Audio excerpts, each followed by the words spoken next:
Hi guys, today we'll talk about how to fix or how to solve the problem of ban on Instagram. To know how to fix or how to solve the problem of ban on Instagram, you should just go to settings as you see and you can click.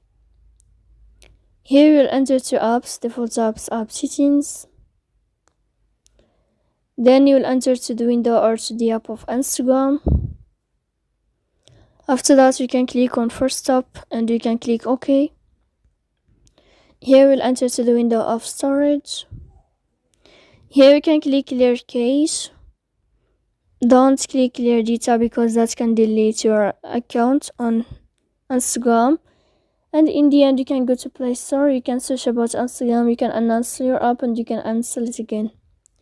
So please don't forget to support us by like and subscribe. See you next time in another video and thank you for watching.